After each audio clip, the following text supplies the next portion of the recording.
En esta clase vamos a ver la estadística del conteo radiactivo.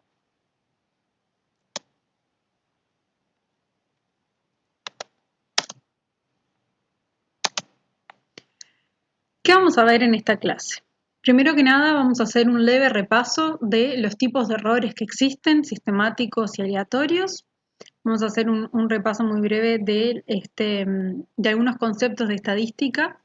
Vamos a hablar sobre lo que son la frecuencia y la probabilidad. Vamos a hablar modelos de distribución. En particular vamos a ver a Poisson y a Gauss. Después vamos a ver una herramienta de estadística muy importante que es el test de Pearson. Vamos a hablar también sobre lo que son la propagación de errores, que ya en algún otro curso lo deben de haber visto y acá lo vamos a volver a ver, especialmente aplicado al conteo radiactivo. Y finalmente vamos a ver un ejemplo del el tiempo óptimo de medida. Entonces, ¿por qué tenemos una clase sobre estadística en el curso de radioquímica? Las radiaciones, el decaimiento radiactivo es inherentemente aleatorio. ¿Eso qué significa? Significa que no puedo yo predecir en qué momento exactamente un átomo va a decaer, emitir radiación y convertirse en el hijo. Entonces, lo que voy a necesitar son herramientas de estadística, van a ser muy importantes para poder trabajar con el decaimiento radiactivo de una forma correcta. Entonces, no solo está las herramientas estadísticas por las medidas en sí, que en cualquier tipo de medida se utilizan herramientas estadísticas, sino por el decaimiento radiactivo en sí. Entonces, para hacer un pequeño repaso, vamos a ver qué eran los conceptos de medida de precisión y exactitud, ¿sí? Este ejemplo es un ejemplo bastante claro que nos muestra, si nosotros tenemos nuestra medida real, es el punto rojo que tenemos en el centro de la diana. Entonces, esa medida real, en realidad, nunca la vamos a saber con certeza, nunca vamos a saber exactamente la medida por el principio de incertidumbre. Entonces, esa medida real que es desconocida, ¿cómo nos acercamos de la mejor forma? Haciendo medidas, haciendo varias medidas repetidas. Estas medidas repetidas van a poder, se van a distribuir alrededor de mi valor real de determinada forma. Entonces, ¿qué pasa? En el primer caso tenemos una medida que no es ni exacta ni precisa. ¿Qué significa esto? Que las medidas que yo hago van a estar todas lejos del valor real y a su vez van a estar muy dispersas entre sí, o sea, van a ser muy diferentes unas entre otras. Hay veces que puedo tener una medida precisa, o sea que si esa medida la repito, la misma medida, ¿no? Estamos hablando de medir una misma magnitud. Esa medida la repito varias veces, voy a tener valores cercanos entre sí, parecidos, pero no va a ser una medida exacta porque esos valores van a estar alejados del valor real. Eso se muestra también abajo en la gráfica, ¿sí? Vemos que si bien la curva es bastante angosta, está corrida del centro.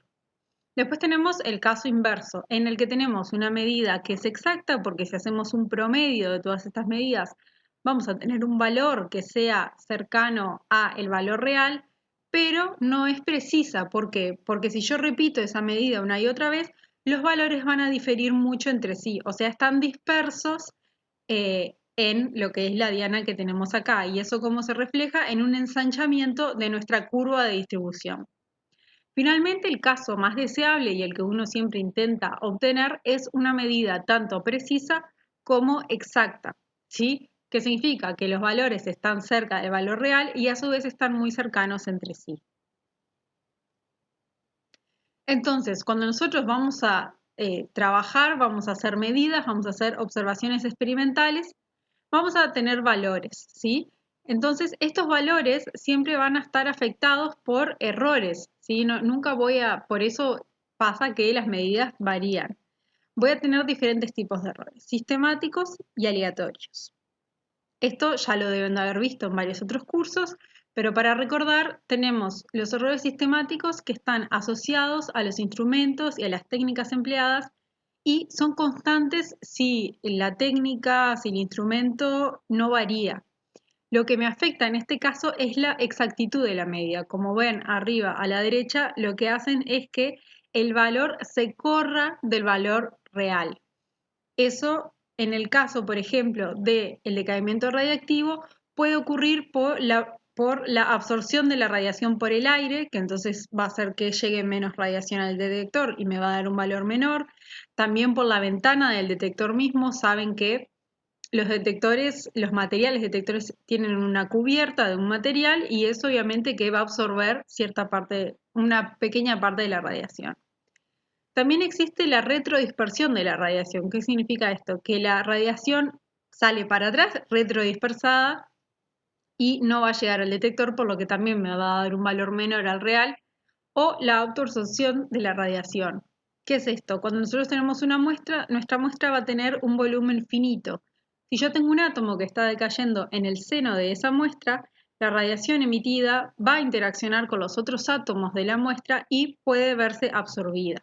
O sea, por eso se llama autoabsorción. También existen cambios en la geometría del sistema, de la fuente, del detector. Siempre les vamos a hablar de que la geometría de cómo mido yo mi muestra es muy importante y me afecta mucho el valor que voy a tener.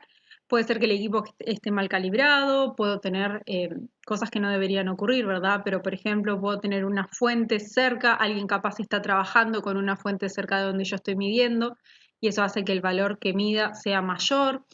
Todas estas son cosas que lo importante es que si yo sé dónde está el error, puedo evitarlo.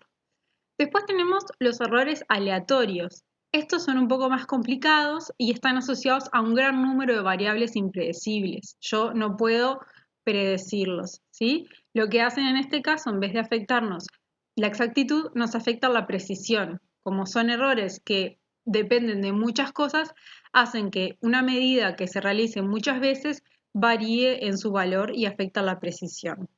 En el caso del conteo radiactivo, la desintegración radiactiva en sí misma, al ser un proceso aleatorio, obviamente que va a incurrir en errores aleatorios. Cuando yo esté midiendo, supongamos que no tenemos ningún error sistemático, que nos sacamos todos los posibles errores aleatorios que tengamos, aparte del equipo, de lo que sea.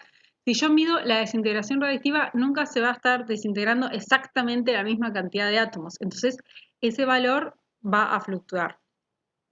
También, obviamente, los equipos electrónicos tienen sus propios errores aleatorios internos, toda la parte del sistema eléctrico, del detector y del sistema contador pueden llevar a errores aleatorios. Y también en los sistemas, bueno, en realidad es lo mismo, es el sistema contador. ¿Qué es lo importante que tenemos que saber de este tipo de errores? Como ya mencionamos, los errores sistemáticos podemos evitarlo y podemos corregirlo cuando conocemos la existencia. Si vemos que un protocolo de medidas está teniendo un error sistemático, podemos corregir el protocolo. Si tenemos una fuente o alguien que está trabajando y vemos que nos afecta nuestra medida, trabajamos cuando esa persona no esté o le pedimos a la persona, bueno, que no trabaje. El blindaje, si el blindaje está mal, se puede mejorar. Son todo cosas que siempre que yo sepa que están, eso es muy importante, que sepa su origen, puedo arreglarla. Ahora, los errores aleatorios, puedo reducirlos lo más que pueda, tratando de tener buenas prácticas, que el equipo funcione bien, todo, pero nunca los puedo eliminar del todo. Lo que sí puedo hacer es estimarlos. Y ahí es cuando, bueno, empieza toda la parte de las medidas de las incertidumbres. Entonces, dijimos al principio que el proceso radiactivo es inherentemente aleatorio, entonces va a estar regido por la probabilidad. Si nosotros tenemos un número de átomos n sub 0, que son los átomos iniciales, el número relativo de átomos que no decayeron va a estar dada por esta relación de n sobre n0. Entonces, vamos a tener dos posibilidades. Un átomo puede decaer o no decaer. Cuando no decae, estamos hablando de la probabilidad de supervivencia Q, o sea que sería que se describe como E a la menos lambda T. Si ustedes se dan cuenta, esta es la expresión que usamos para la ecuación de decaimiento radiactivo, que es la ecuación básica de radioquímica. Estamos hablando, se relaciona con esta probabilidad. Entonces, tenemos la probabilidad de supervivencia Q y como tenemos dos posibilidades, la probabilidad total va a ser 1, entonces tenemos la probabilidad P, que es la probabilidad de decaimiento, como 1 menos Q, ¿sí? Porque tenemos solo dos eventos posibles. Y sabemos que la suma, obviamente, de las dos nos tiene que dar 1, que es la probabilidad total. Esto es lo que describe en la forma más básica al decaimiento radiactivo. Pero nosotros no vamos a utilizar eso, sino que vamos a utilizar frecuencias y probabilidades. ¿Qué es una frecuencia? La frecuencia es el número de veces que se produce un evento sobre el número total de eventos. Es lo experimental, los que yo puedo observar. En nuestro caso sería el número de veces que se produce un decaimiento sobre el número total de átomos, que serían nuestros eventos porque cada uno puede decaer. En cambio, la probabilidad es lo teórico, es lo que yo puedo predecir. Yo tengo el número de casos favorables, o sea, el número de átomos que podrían llegar a decaer, sobre el número de casos posibles, que son todos los átomos. ¿Por qué? Porque cada átomo tiene la posibilidad de decaer. Entonces, la definición matemática de una distribución de frecuencias es que si yo tengo una población de n elementos, ¿sí? En este caso serían n medidas, vamos a tener una distribución de frecuencias si yo agrupo esos datos, esas medidas, en categorías mutuamente excluyentes que indican el número de observaciones en cada categoría. Esta definición así, que es bastante abstracta, es básicamente un histograma, ¿sí? La representación de la distribución de las frecuencias se llama un histograma, que ya lo deben de haber visto en algún otro lado. Para que quede un poco más claro, vamos a ver este ejemplo. Yo tengo una tabla con una serie de datos que son, supongámosle que son unas medidas, ¿sí? Tengo en este caso 20 datos. Yo lo que puedo hacer es agrupar esos datos por cuántas veces me aparece cada dato. En el primer caso, por ejemplo, la frecuencia es para el dato número 3. El 3, si ustedes observan en la columna de data, aparece una sola vez. Entonces, la frecuencia de distribución es 1, que es una sola vez, dividido 20, que es el número total de datos. Por ejemplo, el 8, que lo vemos acá, aparece 1, 2, 3 y 4 veces. Entonces, lo que hacemos es 4 dividido 20, que nos da 0,20. ¿Sí? Entonces, ¿qué pasa? Si yo hago eso para todos los datos, voy a tener la frecuencia, o sea, cuántas veces aparece ese dato, y puedo terminar construyendo, si lo hago o sea, esto queda así, un histograma, ¿sí? Esto han visto varias veces, las barritas, y algo importante es que generalmente el valor promedio se va a centrar, ¿sí? Va a estar centrado, si tenemos una distribución normal sobre todo, va a estar centrado acá. El promedio me da 8,8. Y si ustedes observan, en todos estos valores que tenemos en la columna de frecuencia, de la función de frecuencia de distribución, la distribución de frecuencias, perdón, es que el número 8, el valor 8, es el que aparece con mayor frecuencia, ¿sí? Entonces, en realidad, lo que ocurre es que el valor que aparece más se asemeja al promedio. Ahora, ¿cómo definimos nosotros la distribución de probabilidades? Teníamos la frecuencia, que era lo que nosotros medíamos, pero la distribución de probabilidades es muy útil porque lo que me permite es predecir, ¿sí? Entonces, si yo tengo de vuelta una población de n elementos, sean por ejemplo n datos, que yo colecto una y otra vez una medida, lo que voy a tener es una distribución de probabilidad, va a ser una función tal que para cada medida voy a tener la probabilidad de obtener ese valor, ¿sí? Entonces, lo que me está diciendo acá es que yo puedo predecir con qué probabilidad o con qué frecuencia en realidad voy a predecir me va a aparecer tal valor, ¿sí? ¿Qué pasa? Esto estamos hablando de una función, entonces existen diferentes tipos de funciones. Por ejemplo, existen acá dos funciones de probabilidad diferentes que son la gaussiana y la binomial. La gaussiana seguro la escucharon y la conocen bastante bien, es la forma de campana. Y tenemos una diferencia importante entre estas dos funciones. La diferencia principal es que una trabaja con datos discretos, que es la función binomial, y la función gaussiana trabaja con datos continuos.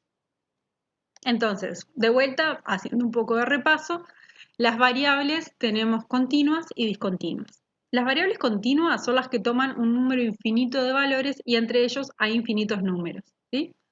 Por ejemplo, el peso, la longitud, el volumen, concentración, son todas variables continuas y lo que se hace es cuando se habla de medir, ¿sí? Yo mido el volumen, la longitud. Ahora también existen las variables discontinuas o discretas que lo que toman es ciertos valores determinados y hay saltos entre esos. Yo no puedo tomar un valor entre medio. El ejemplo clave acá de una variable discontinua son las desintegraciones radiactivas. ¿Por qué? Porque yo voy a tener un número finito discreto de átomos y los átomos van a decaer. Entonces, en realidad, yo voy a estar contando cuántos átomos decaen, cuántos se desintegran. También, por ejemplo, en células, el conteo de células de glóbulos rojos, por ejemplo, también es una variable discontinua. Entonces, en este caso, en vez de medición, se habla de conteo. Por eso siempre van a escuchar que nosotros decimos cuentas por tanto tiempo, siempre estamos hablando de cuentas y de las cuentas del equipo. Ahora, cuando nosotros tenemos esta función de distribución de probabilidades, vamos a tener determinadas propiedades de esta función. Tenemos la desviación del valor de verdadero. ¿Eso qué es? Es cuánto se aleja el valor que yo mido del valor real. Tenemos también lo que es la varianza de las medidas. Tenemos para funciones discretas y para funciones continuas que se expresan matemáticamente diferente. En este caso, les mostramos la expresión matemática para que la sepan, pero nosotros no vamos a estar utilizando estas expresiones matemáticas que no son amigables para nada. Como ya dijimos, la dificultad que tenemos es que nunca nosotros vamos a saber el valor verdadero de nuestra medida. Entonces, lo que hacemos es utilizar estimadores. Cuando nosotros estamos hablando en el marco teórico, a la varianza la vamos a describir como sigma cuadrado. Cuando estamos hablando en la práctica, vamos a escribirla como s cuadrado. Esto simplemente es un detalle de notación, pero para que lo sepan. Y algo importante de que si utilizamos estimadores, ¿cuál es el mejor estimador de nuestro valor verdadero? Siempre va a ser el promedio de un número grande de medidas. ¿Sí? Ese va a ser siempre el mejor estimador, por eso es lo que siempre utilizo. Entonces, en este caso, nuestra desviación del valor verdadero pasa a ser la desviación del valor medio, que es el residual. La varianza de una distribución discreta se calcula de la forma que se muestra acá. Y la desviación estándar es simplemente la raíz de la varianza. ¿Sí? Acuérdense que varianza es s cuadrado y desviación estándar es s, que es la raíz. Entonces existen, como dijimos, la distribución de probabilidades son funciones, existen varias funciones o lo que llamamos modelos que nos permiten, bajo determinadas condiciones, predecir cómo se va a comportar un sistema si yo hago medidas repetidamente, ¿sí? Lo que vamos a ver en esta clase van a ser la distribución binomial, la distribución de Poisson y la distribución gaussiana o normal. Entonces, la distribución binomial es la primera que vamos a ver. ¿Por qué? Porque es la que describe el decaimiento radiactivo. El proceso del decaimiento radiactivo, como tenemos n intentos, tenemos n número de átomos con la probabilidad de caer en una muestra radiactiva, tenemos un resultado binario. ¿Qué pasa? El átomo decae, lo que consideramos éxito, o no decae, lo que consideramos fracaso. La probabilidad de éxito es constante para todos los intentos, o sea que en realidad no varía entre intento e intento y a su vez los intentos son independientes entre sí. El típico ejemplo de una distribución binomial es el de la moneda. Cuando tiro la moneda y veo si sale cara o cruz, eso, la probabilidad de que salga cara o cruz sigue una distribución binomial. Lo mismo pasa con el decaimiento radiactivo. ¿Qué ocurre? Porque en la práctica no vamos a utilizar este modelo. Es porque cuando tenemos una muestra radiactiva, el número de intentos, el número de átomos, es muy grande. Entonces, la matemática se hace muy compleja para un n muy grande. Por eso, lo que vamos a utilizar es la distribución de Poisson. Lo que ven, la función que muestra la diapositiva es la función que describe la distribución de Poisson, pero lo importante que tenemos que saber de esta diapositiva es que para Poisson el valor medio y la varianza son lo mismo, ¿sí? O sea, nuestra varianza va a ser igual al valor medio y eso es muy importante porque simplifica enormemente los cálculos. En este caso, el valor medio se denomina como lambda, tengan cuidado, como dice abajo, que no es la constante de caimiento, simplemente es la letra que define al valor medio para la distribución de Poisson. Lamentablemente es la misma letra, pero no se preocupen que después en realidad nosotros vamos a utilizar el X techo que nos determina el promedio y no vamos a tener problemas. Entonces, Poisson es útil para variables discontinuas y cuando tengo eventos independientes yo puedo pasar de binomial a Poisson, ¿sí? Porque matemáticamente cuando el n es muy grande, la distribución de probabilidad se asemeja a una otra, entonces puedo sustituirla. Y algo a notar de Poisson es que la curva que tenemos de distribución, ¿sí? ¿Se acuerdan como la curva que tenemos de Gauss? Bueno, en el caso de Poisson es asimétrica. Siempre va a tener una cola más grande hacia el lado de valores más altos. En este caso, como ya dijimos, la varianza coincide con la media y entonces conociendo la media ya podemos definir la función de distribución de Poisson. Eso es súper útil. Entonces, para resumir, nosotros podemos utilizar la distribución de Poisson para la desintegración radiactiva. ¿Por qué? Primero, porque la probabilidad de que un átomo se desintegre en cualquier intervalo de tiempo es la misma para átomos idénticos. Si estamos trabajando con una muestra radiactiva, vamos a tener todos átomos radiactivos, ¿sí? De el mismo tipo. Todos los átomos son independientes entre sí. Que uno se desintegre no afecta la desintegración de los demás. O sea, si un átomo se desintegra, esa emisión esa emisión de radiación que va a tener no va a afectar el núcleo de los otros átomos, sino va a hacer que los otros átomos decaigan, ¿sí? Simplemente cada átomo decae o no independientemente. La probabilidad de desintegración de un átomo durante un intervalo de tiempo es igual para todos los intervalos de tiempo de igual duración. ¿Qué significa esto? Que si yo observo durante un intervalo de tiempo, por ejemplo, 2 segundos ahora y dejo pasar 3 horas y vuelvo a observar 2 segundos, la probabilidad de desintegración va a ser la misma. La probabilidad de que decaigan X átomos va a ser la misma. Y finalmente, el número de átomos y el número de intervalos de tiempo son grandes. Esto es muy importante porque es lo que nos permite pasar de la distribución binomial a la distribución de Poisson, que tenemos muchos átomos y que a su vez el intervalo de tiempo de observación es grande. Pero tenemos una tercera distribución que es la distribución de Gauss. En este caso, la función que describe a la distribución de Gauss es esta que vemos acá y nos define con dos variables. En este caso está definida por el valor medio como mu y por la varianza como sigma cuadrado. No tenemos solo uno como teníamos en Poisson. Pero Gauss nos sirve mucho porque en este caso la curva es simétrica alrededor del valor medio, a diferencia de Poisson, y vamos a tener siempre el valor real va a estar en el medio y obviamente cuando nosotros hagamos en la práctica el promedio va a estar también en el medio de la curva y nos va a dar una idea de la dispersión de los valores, ¿sí? Sabemos que la desviación estándar, si nosotros hacemos una desviación estándar para cada lado, vamos a tener determinada dispersión. ¿Qué pasa? Así como podemos pasar de la distribución binomial a la distribución de Poisson, también se puede pasar de la distribución de Poisson a la distribución gaussiana bajo determinadas características. Algo importante a notar es que la distribución binomial y de Poisson corresponden a variables discretas, como son la desintegración radiactiva. ¿Qué pasa cuando tenemos muchas desintegraciones radiactivas? Ya se empieza a asemejar a una variable continua.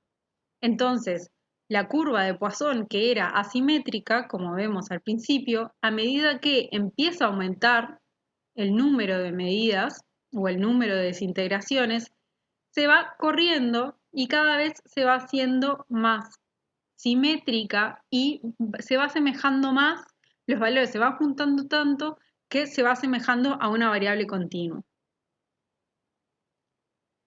Entonces, nosotros sabemos que la desintegración radiactiva tiene una distribución de Poisson. Esta distribución se puede modificar por el conteo o la detección, pero lo vamos a ver ahora nomás.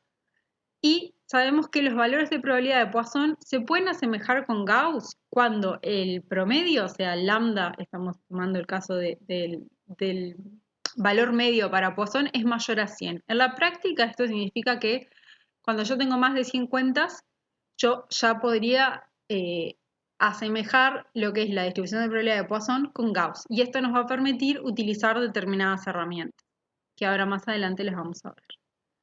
Entonces, algo importante también a saber es que los valores medios tienen una distribución gaussiana, aunque los valores individuales no la tengan. Esto ocurre por el teorema del límite central, que lo que nos dice es simplemente, recordando un poco matemática de los primeros años, de que cuando yo hago los promedios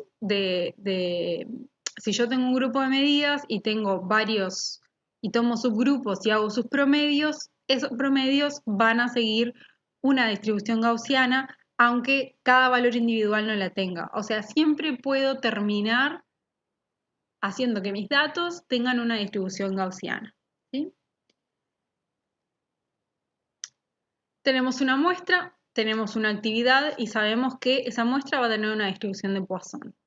Nosotros, para determinar la actividad que tengo, lo mido en un equipo. El equipo va a tener una eficiencia de conteo, va a pasar por un sistema de detección y me va a terminar dando una cantidad de pulsos por tiempo, o como nosotros también decimos, cuentas por tiempo. Ahora, ese valor que me da de pulsos por tiempo, ¿sí? De cuentas por tiempo, ¿va a tener una distribución de Poisson, al igual que las desintegraciones? No necesariamente. Los pulsos contados solo van a seguir una distribución de Poisson si el detector y el contador no me modifican esta distribución que es, eh, es nata de las desintegraciones, ¿sí? A mí el equipo me va a dar un valor que obviamente no va a ser exactamente el valor real por todo lo que hablamos, de los errores sistemáticos, de los errores aleatorios.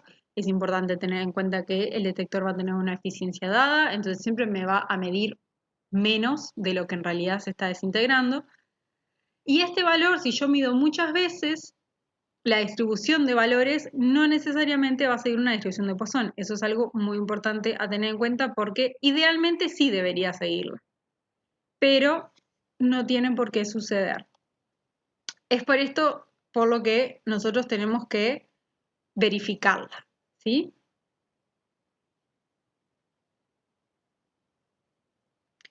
Entonces, ¿qué hacemos? Nosotros, algo que se hace para los equipos detectores, sobre todo los de centelleo sólido, se verifica que el equipo mantenga la distribución de Poisson propia del proceso radiactivo.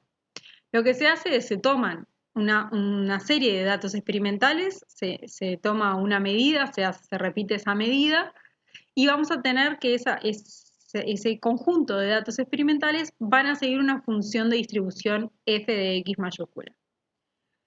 A su vez, tenemos un modelo estadístico que nuestro modelo estadístico va a ser el de Poisson. Ese modelo va a seguir una función f minúscula de x. Ahora lo que nosotros hacemos es igualamos la varianza general de mi función de frecuencias. ¿Es igual a la varianza de mi función de probabilidad? Que en este caso va a ser según la probabilidad de Poisson. Esto lo evaluamos según un test de hipótesis o test de Pearson. ¿Sí? No podemos simplemente hacer la varianza experimentalmente y ver si me da igual el promedio y ya tengo, ya puedo decir que sí, que el equipo cumple con Poisson, como se llama, sino que obviamente tengo que hacerlo formalmente con un test de hipótesis. Entonces, ¿Qué es el test de Pearson? Es una herramienta de estadística donde tenemos una función estadística llamada chi cuadrado, por eso también se le llama test de chi cuadrado, que cumple con esta función, ¿sí? Esto es lo que se llama también el estimador. En nuestro caso, como queremos asemejar, queremos comparar nuestra función de distribución de frecuencias a una función de distribución de probabilidades de Poisson, podemos hacer una pequeña transformación matemática y nos queda que nuestra función estadística va a ser igual a la varianza según Gauss dividido la varianza según Poisson multiplicado por el número de grados de libertad, que es igual a n-1, que si se acuerdan, n es el número de medidas. ¿Sí? Entonces, en la práctica, ¿cómo hacemos nosotros un test de Pearson? Primero que nada, vamos a calcular el promedio de las mediciones. Primero que nada, tomamos las medidas, ¿verdad? Tomamos un conjunto de medidas. Luego, lo que hacemos es calculamos el chi cuadrado, hallamos el número de grados de libertad según el número de observaciones. Y lo que hay que hacer es comparar valores, comparar el valor calculado con un valor teórico que lo que llama el valor de tablas. ¿Sí? Las tablas, para leer las tablas se tiene que determinar con qué confianza quiero yo hacer este test y se compara. ¿Cómo comparamos esto? Nosotros vamos a comparar el chi cuadrado calculado con el de tablas y si este valor es menor, nuestra hipótesis nuestra hipótesis nula, perdón, es cierta y por lo tanto podemos decir que los valores medidos en ese equipo van a cumplir con una distribución de Poisson con la confianza que nosotros dimos. Generalmente es un 95% de confianza que corresponde a un alfa de 0,05. Ahora, ¿qué puede pasar? Puede pasar que nuestro chi calculado sea mayor al valor de tablas. ¿Qué pasa? En este caso indica que los valores están muy dispersos y no van a seguir una distribución de Poisson. O sea, si yo hago una función mi función de distribución de frecuencias no se va a asemejar, no puedo ajustarla a Poisson. Entonces, en realidad, cuando yo haga medidas, no voy a poder utilizar la estadística de Poisson para calcular incertidumbre, porque mis valores no van a tener esa distribución. En la práctica, obviamente, como uno pretende que el equipo no modifique, se tendría que llamar al técnico, ver qué es lo que está sucediendo con el equipo para que sí cumpla con Poisson. Hay una tercera opción que es importante saberla y es que cuando nuestro chi calculado nos da mucho más chico que el de tablas, tampoco es algo positivo, tampoco podemos decir que cumple con Poisson. ¿Por qué? Porque en este caso lo que podría estar pasando es que mi muestra esté saturando. Puedo tener grandes pérdidas por tiempo muerto. ¿Qué significa esto? Que llega tanta radiación al detector que no le da tiempo para procesarla toda, entonces en realidad no va a estar contando adecuadamente y no va a tener la distribución que tienen las desintegraciones. Algo importante para el test de Pearson es que siempre tengo que definir mis hipótesis. Tengo la hipótesis nula, que es lo que yo quiero probar, en este caso es que los valores cumplen con una distribución de Poisson, y tengo mi hipótesis alternativa, que es cuando no se cumple la hipótesis nula, que es que los valores cumplen otra distribución. Yo no puedo con este test determinar qué otra distribución cumplen los valores, sino que, bueno, sé que no cumple Poisson, cumple con otra. ¿Cómo usamos las tablas? Las tablas hay que saber primero que nada qué información me da y qué información yo le quiero dar a la tabla. Las tablas generalmente son las tablas de chi cuadrado, van a tener en la primera columna lo que se llama los grados de libertad o el número de determinaciones n, eso hay que tener mucho cuidado, porque dependiendo de eso, qué valor yo voy a estar leyendo, y tengo yo que determinarme con qué confianza quiero determinar mi valor de chi cuadrado de tablas. Eso se da por la probabilidad P en el eje horizontal.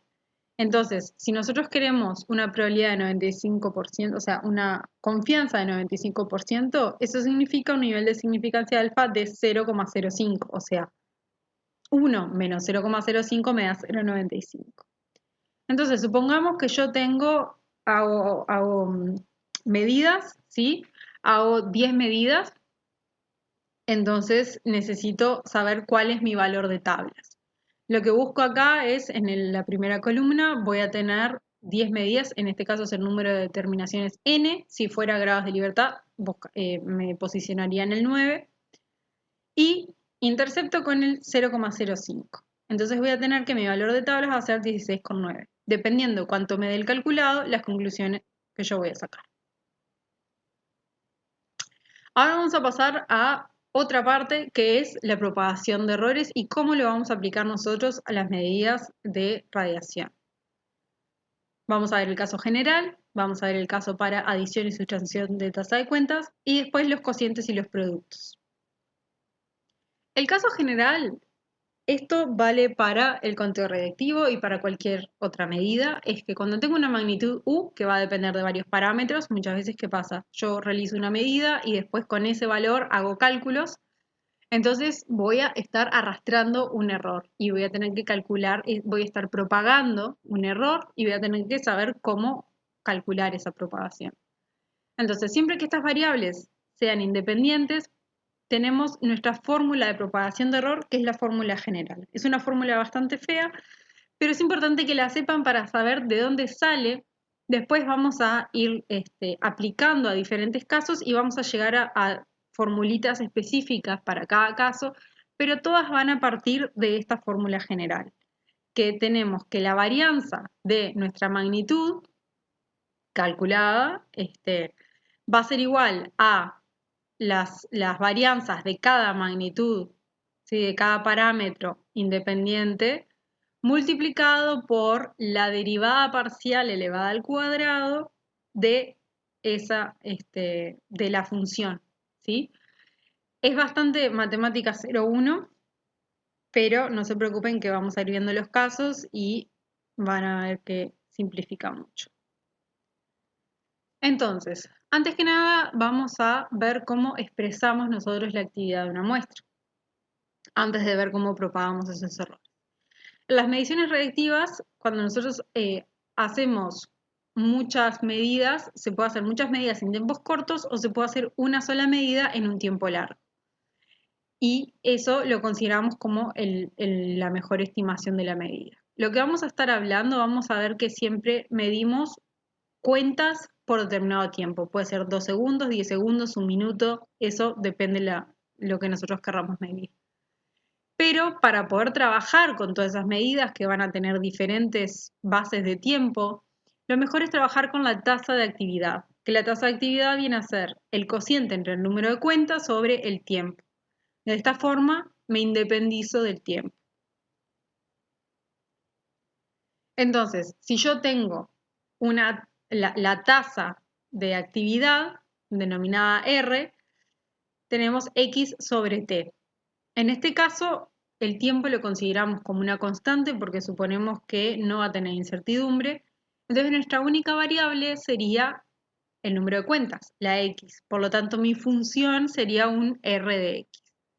Entonces, ¿cómo yo calculo la incertidumbre de esto? ¿Cómo calculo yo? Porque obviamente, ¿qué pasa? Yo mido, me da cuentas por determinado tiempo, pero cuando yo quiero expresar la tasa, voy a estar haciendo cálculos, voy a tener propagación de error. Entonces, tengo que la desviación de x sobre t, siendo t constante, va a ser 1 sobre t, ¿sí? Es como si tengo mx, la derivada, siendo x la variable, va a ser m. Y después lo que hacemos es, aplicamos la fórmula, tenemos solo una variable, por lo tanto tenemos solo un término, y nos queda que la varianza de una tasa de actividad va a ser la varianza de las cuentas sobre el tiempo al cuadrado. Pero ¿qué pasa? Nosotros sabemos que las cuentas, siempre que el equipo no funcione bien y no altere la distribución de Poisson, cumplen con Poisson. Y si recordamos cómo era la varianza para Poisson, era igual a la media. Por lo tanto, lo que tenemos es que para una tasa de actividad, su desviación estándar, la forma de calcular la incertidumbre, es con la raíz de x dividido t. Este es el ejemplo más simple. Por ejemplo, acá con números lo vemos de la siguiente forma. Nosotros tenemos 16.068 cuentas que se midieron en 60,5 segundos. Tenemos acá lo que es el error del tiempo, 0,01 segundos, entonces no lo tomamos en cuenta. Y calculando la tasa nos da un valor de 265,6 cuentas por segundo. Antes teníamos 16.068 cuentas cada 60,5 segundos, ahora tenemos 265 cuentas por segundo. Si calculamos la desviación estándar, nos da un valor de 2,09 cuentas por segundo. En este caso estamos usando S porque estamos haciendo la aplicación, estamos utilizando los estimadores. Entonces, una vez que nosotros tenemos la desviación estándar, para poder expresar el valor, nosotros lo que vamos a necesitar es el límite, determinar nuestro límite de confianza. Y ahí es cuando hacemos uso de la distribución normal, porque si recuerdan de haber visto en algún otro curso, nosotros tenemos que la distribución normal se distribuye, valga la redundancia, de forma de que si yo me muevo una desviación estándar para cada lado, el área que queda abajo de la curva va a ser un 68,3% de probabilidad de que el valor esté ahí. Recuerden que la probabilidad me la da el área bajo la curva en estas funciones. Entonces, toda el área bajo la curva representa una probabilidad de 1. Yo estoy segura que en algún lugar de esa curva, abajo, en algún lugar va a estar el valor real. Pero ¿qué pasa? Yo no puedo tomar todo el intervalo porque me quedaría un valor de, por ejemplo, 2 más menos infinito. Entonces, en realidad lo que hace es, se toman valores de desviación estándar, dependiendo el límite de confianza que uno quiere. El que se toma más comúnmente es el de 2 sigma. ¿Por qué? Porque nos da un límite de confianza de 95% y es bastante... eh, está bastante bien en el sentido de que abarca bastante área bajo la curva, entonces nos da un intervalo coherente, si no nos da un intervalo muy grande ni muy chiquito. Entonces, cuando nosotros tenemos una medida, vamos a tener la media, que va a ser el mejor estimador del valor real, vamos a tener que calcular la desviación estándar, que eso es lo que vamos a hacer utilizando la propagación de errores, y definiendo nuestro límite de confianza, que va a ser 2, que va a ser 95%, vamos a calcular el intervalo de confianza, que va a ser multiplicar la desviación estándar por 2, que es lo que se corresponde con un 95% de confianza. Entonces, ya vimos un ejemplo básico de la tasa de cuentas y vamos a ver ahora cuándo podemos nosotros utilizar adición y sustracción de tasa de cuentas. Un caso muy básico de la sustracción de tasa de cuentas es cuando yo quiero medir actividad neta. Si recuerdan, la actividad neta es la actividad que corresponde solo a mi muestra. Siempre que yo estoy midiendo en un equipo, salvo que esté calibrado, voy a estar midiendo no solo la actividad de mi muestra, sino la actividad de fondo, la actividad de background. Entonces, cuando quiero informar la actividad que corresponde a mi muestra, voy a tener que restarle la actividad de background.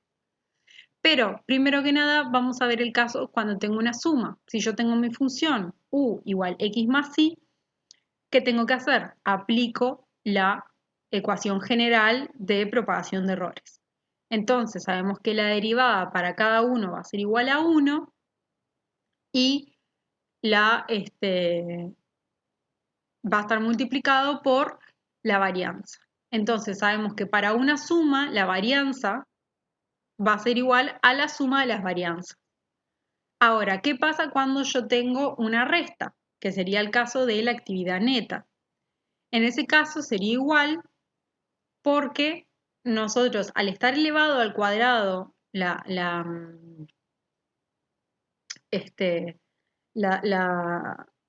derivada parcial, cuando tenemos la resta de menos i, como tenemos acá, nos quedaría menos 1, pero al elevar al cuadrado quedaría 1, entonces quedaría de igual forma.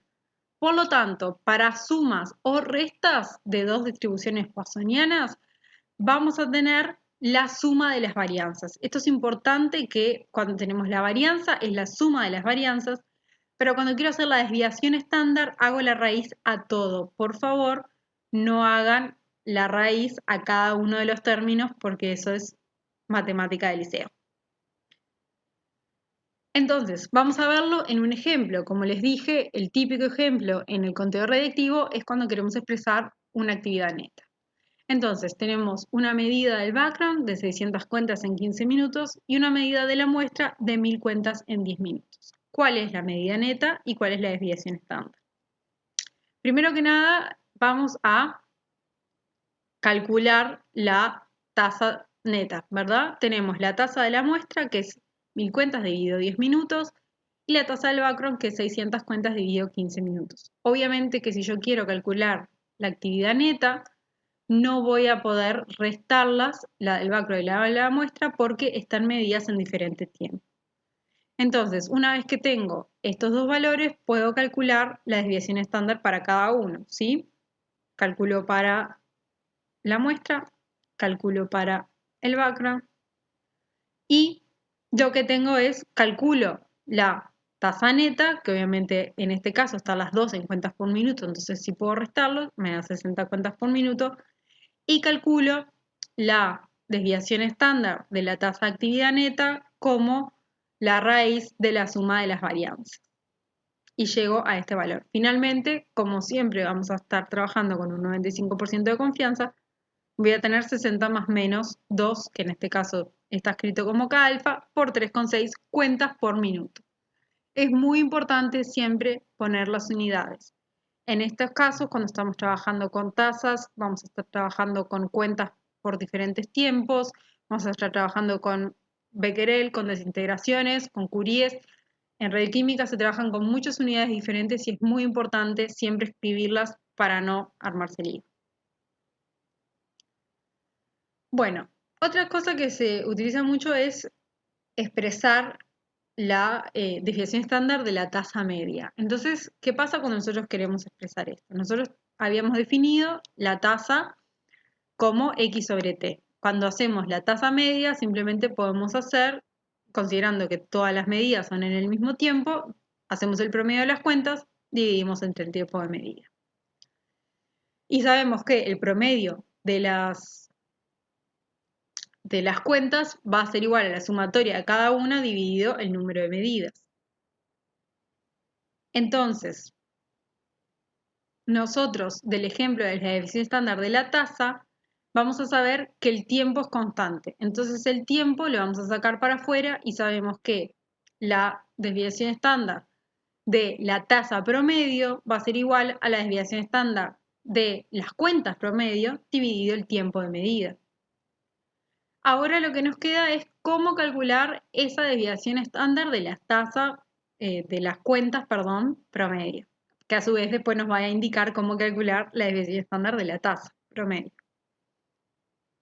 Entonces, cuando nosotros queremos calcular la desviación estándar de una tasa promedio, tenemos que considerar que, como era el promedio, es la sumatoria dividido n. La sumatoria es la suma de todas las medidas. Y sabemos que del caso de sumas y restas, si yo quiero calcular la varianza de la sumatoria, va a ser igual a la varianza de cada una de estas medidas. Pero ¿qué pasa? Cada una de estas medidas va a cumplir con Poisson, porque es el valor que me va a dar el equipo, y yo sé que el equipo cumple con Poisson. Entonces, cada una de estas varianzas va a ser igual a la medida. Por lo tanto, la varianza para la sumatoria, solo para la sumatoria, no en el promedio, todavía no llegamos ahí, va a ser igual a la sumatoria. Esto parece como que empezamos en un lugar y terminamos en el mismo lugar. Pero quédense un poquito conmigo que ya vamos a llegar. Tenemos entonces que la desviación estándar de la sumatoria es la raíz de la sumatoria, ¿sí? Recuerden que la varianza es sigma cuadrado, la desviación estándar es la raíz. Entonces, sabemos que el promedio es igual a la sumatoria dividido n. En este caso n también es constante, es análogo al tiempo, lo sacamos para afuera. Entonces podemos decir que la desviación estándar de las cuentas promedio, estamos en cuentas todavía no llegamos a lo que era la tasa. La tasa es donde empezamos y vamos a llegar. Pero ahora estamos viendo cómo resolvemos el tema de las cuentas promedio. va a ser igual a la desviación estándar de la sumatoria dividido n. Sabemos que la sumatoria, si despejamos el promedio, se puede expresar como n por x techo. Entonces podemos llegar a la expresión, que era lo que queríamos hallar, por eso está arriba marcado en verde, es que la desviación estándar de el x techo, o sea, el promedio de las cuentas, va a ser igual a la raíz de x techo sobre n, ¿sí? Lo que hicimos fue sustituimos la raíz de la sumatoria por la igualdad de n por x techo. Entonces, volvemos a la tasa, que era lo que nosotros queríamos originalmente obtener. Queríamos saber, bueno, cómo calculamos nosotros la desviación estándar de una tasa promedio. Ahí estamos haciendo, dividiendo el tiempo, dividiendo entre n, y bueno, estamos propagando mucho error, por lo tanto tenemos que ver cómo se propaga todo ese error y a qué llegamos. Volviendo y recordando, tenemos que la desviación estándar de la tasa promedio va a ser igual a la desviación estándar de las cuentas promedio dividido el tiempo, porque el tiempo era constante. La desviación estándar de las cuentas promedio es lo que acabamos de calcular. Entonces, nosotros podemos sustituir y tenemos que 1 sobre t, lo sacamos para afuera porque es constante, por la raíz de x techo sobre n. Ahora, si yo meto para adentro el tiempo adentro de la raíz, me queda x techo sobre t. Y si recordamos, x techo sobre t no es nada más ni nada menos que la tasa promedio. Por lo tanto, llego a la expresión, y esto es lo que importa, y toda la explicación, esta matemática bastante densa, es para que sepan de dónde sale y el día de mañana, cuando tengan que utilizarla, no se aprendan simplemente una formulita de memoria, sino que sepan el trasfondo matemático. Yo expreso una tasa promedio de cuentas como R techo más menos mi K alfa, que siempre va a ser 2, por la raíz de la tasa promedio dividido n por t, ¿sí? Por eso en realidad es como que cuando lo hacen a veces se confunden porque parece que estoy dividiendo 2 veces entre n, 2 veces entre t, y es un poco confuso. Por eso es importante saber de dónde viene esta expresión. Ahora que tenemos las sumas y restas, tenemos las tasas promedio, nos queda ver cuando tenemos cocientes y productos de tasas de cuenta. Ese es el último caso de propagación de errores. En muchos experimentos vamos a necesitar el cociente de 2 tasas de cuenta. Esto lo vamos a ver ahora con un ejemplo, pero primero vamos a ver el caso general de cuál es la desviación estándar. De vuelta, volvemos a la ecuación original, volvemos a las derivadas parciales horribles y tenemos estas expresiones de cuando tenemos un cociente x sobre y, las derivadas parciales respecto a x y respecto a y son como se escriben ahí, y llegamos a la expresión de que la varianza va a ser igual a esta expresión que tenemos acá. Nosotros lo que podemos hacer es una pequeña transformación matemática donde dividimos a ambos lados entre x cuadrado sobre y cuadrado, y lo que hacemos es simplificar esta expresión anterior que nos quedaba, que es bastante fea, y llegamos a esta que es mucho más simple y probablemente ya la hayan visto de alguna otra forma, sobre todo con deltas. Obtenemos que el error de mi cociente sobre el cociente al cuadrado es igual a los cuadrados de los errores de cada uno de los términos del cociente, ¿sí? Esto muchas veces se ve como delta, en vez de S se tiene un delta, la magnitud sobre la magnitud. Para el caso de los productos es exactamente lo mismo, la misma expresión. Y si tengo cocientes y productos también, simplemente depende la cantidad de términos que tenga dividiendo, multiplicando, es la cantidad de términos que voy a tener sumándose. Entonces, el ejemplo más importante en este tipo de propagación de errores es cuando nosotros queremos determinar la medida absoluta de una muestra. ¿Qué es la medida absoluta de una muestra? Ya hemos hablado más de una vez de que los equipos tienen una eficiencia de medida, de que el equipo por diversas razones nunca va a medir el 100% de las desintegraciones que ocurren, sino que me va a dar lo que él cuenta, me va a dar cuentas por tiempo. Entonces, en realidad yo lo que voy a querer es, siempre que tengo que expresar un valor, quiero expresar el valor real de mi muestra. Quiero saber cuánta reactividad tiene mi muestra, cuántas desintegraciones pasan a mi muestra, sacándome de encima lo que es el background, de esa forma tengo la actividad neta y a su vez independizándome del equipo. ¿Por qué? Porque cada equipo va a tener su propia eficiencia. Entonces, si yo quiero comparar valores de actividad, la actividad, las desintegraciones, la actividad absoluta es la actividad que tiene realmente mi muestra. No importa si la mido en un equipo acá o en la China, su actividad, sus desintegraciones van a ser las mismas. Pero como cada equipo es diferente, es importante eh, no informar las cuentas que me da el equipo, porque las cuentas solas no me van a decir nada, ¿sí? Si no conozco la eficiencia del equipo.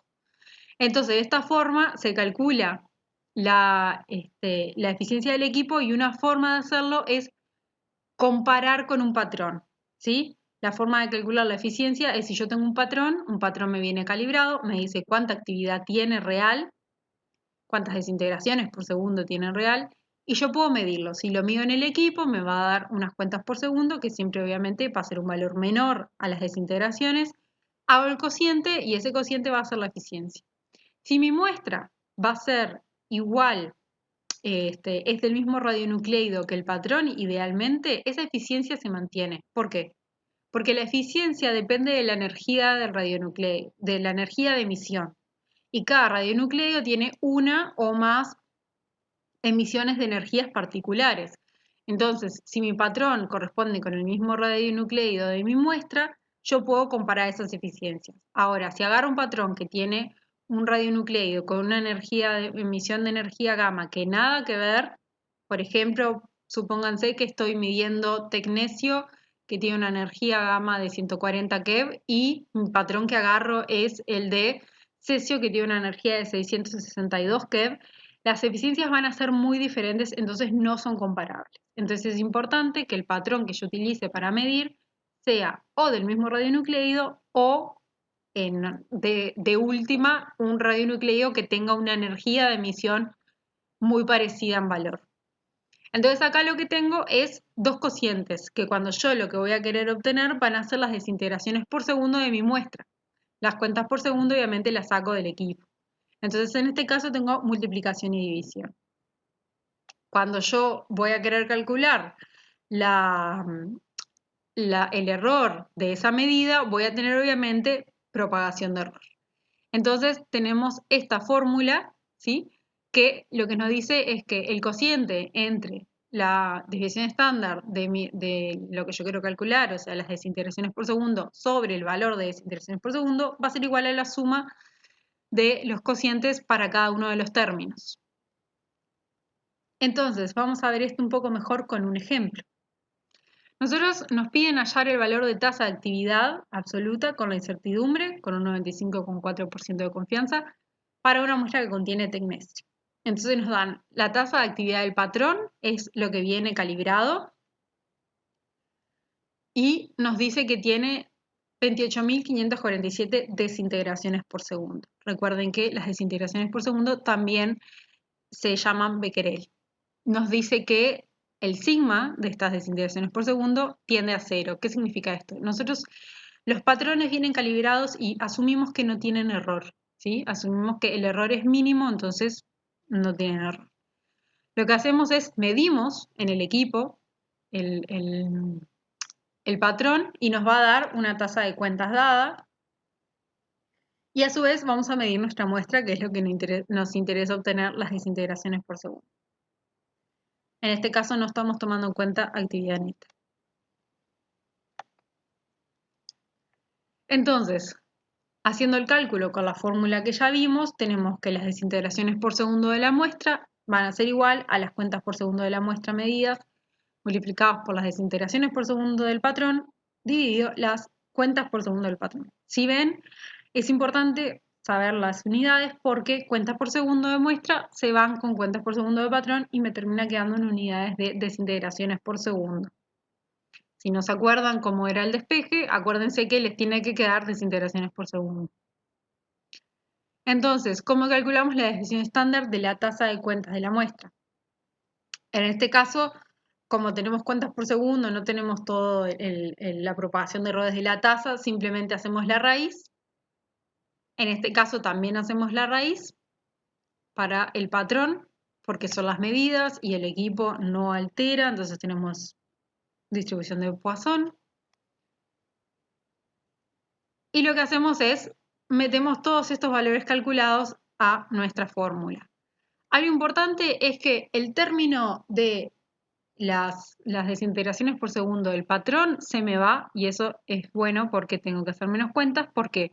Porque dijimos que el error, la varianza o la desviación estándar, como quieran llamarle, para las desintegraciones por segundo del patrón vale 0. Entonces todo ese término se me hace 0. Entonces finalmente tengo los valores sustituidos por los cálculos que hice y finalmente voy a llegar despejando la desviación estándar de las desintegraciones por segundo de la muestra a un valor de 1286,59 desintegraciones por segundo. Como me dicen con un 95,4% de confianza, vamos a tener que nuestra tasa de actividad absoluta de la muestra va a ser igual a 64.933 más menos 2 por 1.287 desintegraciones por segundo. Algo muy importante a tener en cuenta es que la actividad absoluta, las desintegraciones por segundo, siempre les tiene que dar mayor a las cuentas por segundo. ¿Por qué? Porque la eficiencia nunca es mayor al 100%.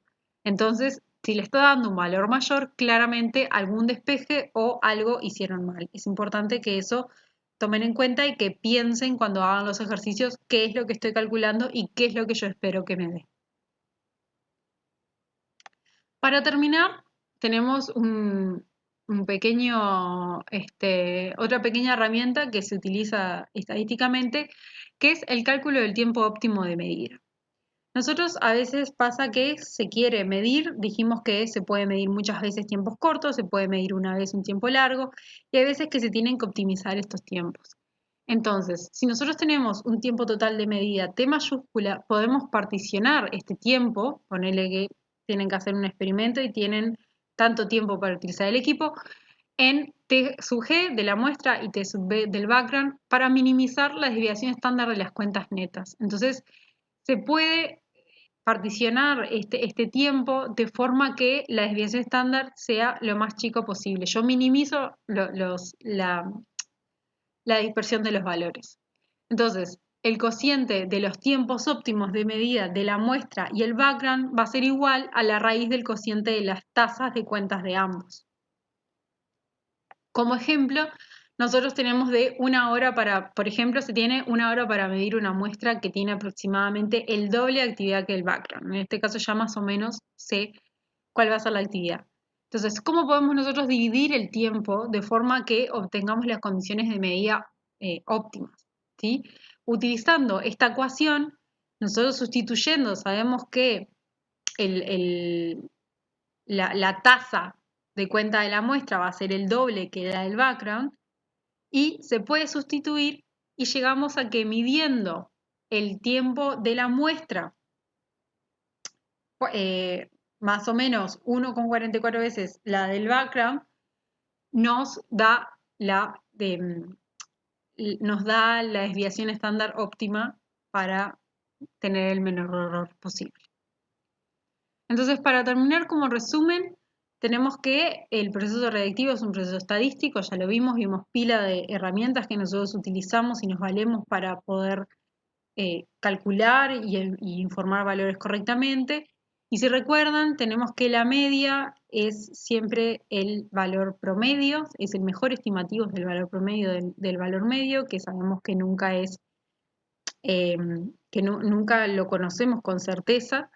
Tenemos la varianza, que para Gauss se calcula de la siguiente forma y como muestra acá con la sumatoria, y para Poisson lo bueno es que la varianza es igual al promedio, entonces con el promedio ya tenemos todo definido en Poisson, y la desviación estándar era la raíz de la varianza. Eso es importante saber que varianza es al cuadrado, desviación estándar es la raíz.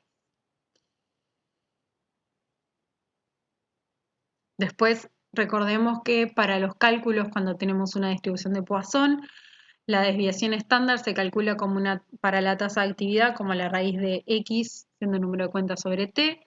Cuando tenemos adición y sustracción de cuentas, lo que hacemos es sumamos en la raíz.